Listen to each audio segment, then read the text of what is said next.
निकाह एक अहद है, एक पैमान है जो जिंदगी गुजारने का ज़ौजैन के दरमियान होता है। और इस निकाह में महर मुकर्रर किया जाए और वो महर मर्द की हैसियत के मुताबिक हो। हम शादी में लाखों रुपए खर्च करते हैं, लेकिन जब महर की बारी आती है तो उस वक़्त हमें 32 रुपए और 10 आने याद होते हैं, जबकि इतने पैसे तो बच्चा भी नहीं लेता।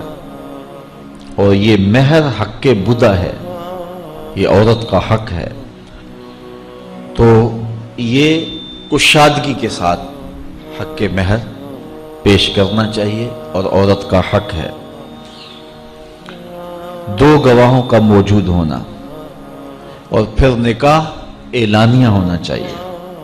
हुजूर ने इरशाद फरमाया, आलिनु हाज़न निकाह वजअलूहु फिल मसाजिद, कि निकाह का ऐलान करो और इसे मस्जिदों में मुनअक़िद करो।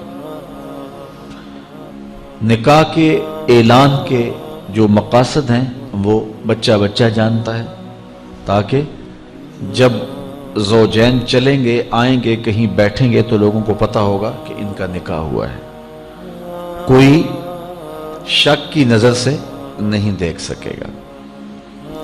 और दूसरा इरशाद फरमाया, इसको मस्जिदों के अंदर मुनअक़िद करो। और पहले निकाह मसाजिद में ही हुआ करते थे, लेकिन फिर जूं जूं मरूर ज़माना के साथ तब्दीलियाँ आई तो एक तब्दीली ये भी आई कि निकाह मस्जिदों में ना होने लगे।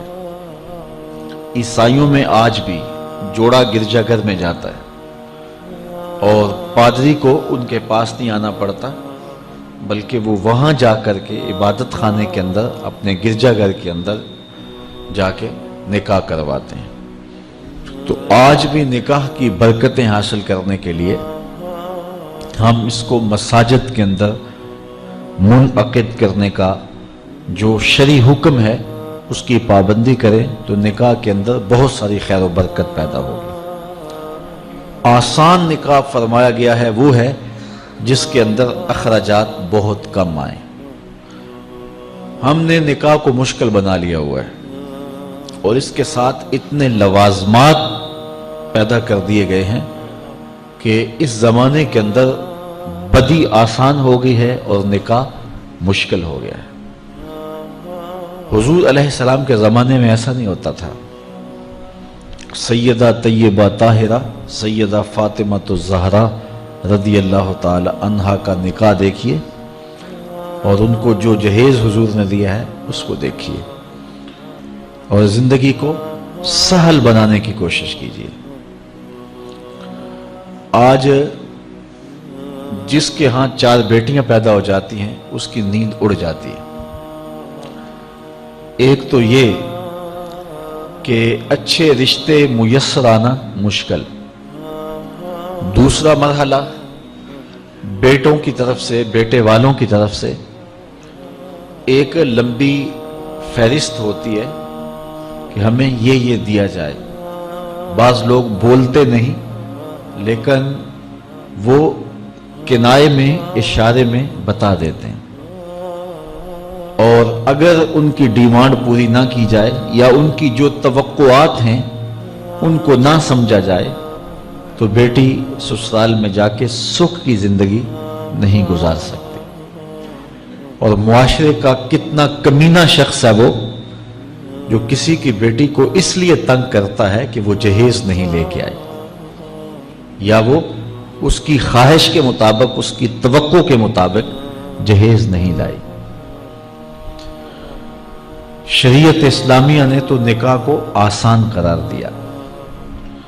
और ये जो हम इतनी लंबी चौड़ी बारातें लेकर के चले जाते हैं बेटी वालों के घर में, तो इस्लाम में तो इसका ऐसा कोई तसव्वुर नहीं है।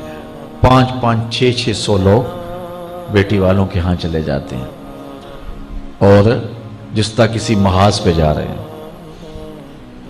निकाह फिल मसाजिद का रवाज अगर डाला जाए तो हमारी जिंदगियां सौखी हो जाती। یہ جو مروج سلسلہ ہے اس سے غریب لوگ تو پریشان ہیں ہی، امیر لوگ بھی سکھ میں نہیں ہیں۔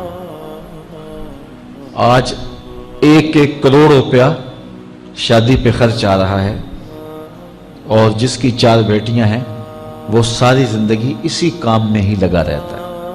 اور غریبوں کی زندگی تو اجیرن ہے۔ غریب کی بیٹیاں سگڑ ہیں، سمجھدار ہیں، سنجیدہ و متین ہیں، پڑھی لکھی ہیں، خوبصورت ہیں، خوبصورت ہیں، لیکن ان کے رشتے قبول اس لیے نہیں کیے جا رہے کہ ان کے پاس دینے کے لیے کچھ نہیں ہے۔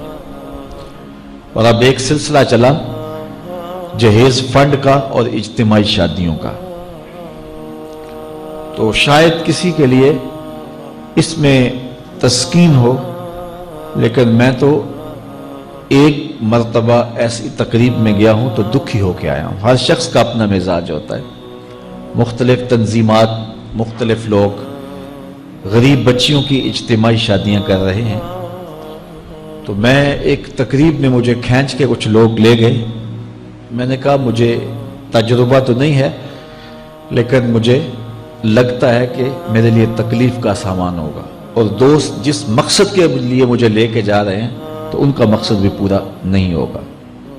ایسا ہی ہوا، ایک ہال میں 15 سے 20 بچیاں تھیں، اور دوسری جانب 15 سے 20 بچے تھے، اور ان کے مہمان، ان کا ہجوم تھا، اور اسٹیج کے اوپر جو کرسیاں لگی تھیں ان پر مخیر حضرات بیٹھے ہوئے تھے جنہوں نے سرمایہ لگایا اور جہیز فنڈ دیے، اور تنظیم کے لوگ آ کے اپنی کارکردگی بیان کر رہے تھے۔ تو آخر میں انہوں نے مجھے کہا کہ ہم آپ سے کچھ سننا چاہتے ہیں، تو میں نے بیٹھے بیٹھے کہا کہ میں دعا کر دیتا ہوں، لیکن ان کا اصرار بڑھا، تو میں نے مائک پہ آ کے کہا کہ انسان کی زندگی میں 3 موقع ہوتے ہیں جس دن وہ مہمان خصوصی ہوتا ہے، اور سب لوگوں کی نظر اسی کے چہرے پہ ہوتی ہے۔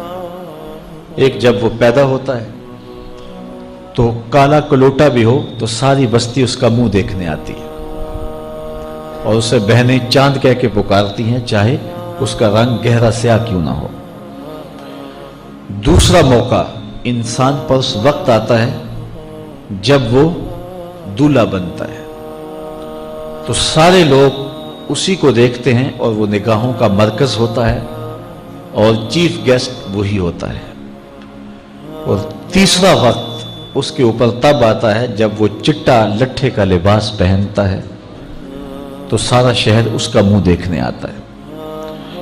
تو میں نے کہا ان غریب لوگوں سے آج تم نے یہ حق بھی چھین لیا۔ آج مخیر حضرات کو اوپر بٹھایا اور ان کو نیچے بٹھایا ہوا ہے، اس لیے کہ یہ غریب ہیں، اور کسی کے چہرے کے اوپر میں نے کہا خوشی کے آثار نہیں نظر آ رہے، اداسیاں ہیں، اور اتنے لوگوں کو ان کی غربت کا گواہ بنا رہے ہو۔ ایک دم سکوت طاری ہو گیا حال پر، چونکہ مجھ سے وہ کچھ ایسی باتیں سننا چاہ رہے تھے جس سے ان کو داد ملتی۔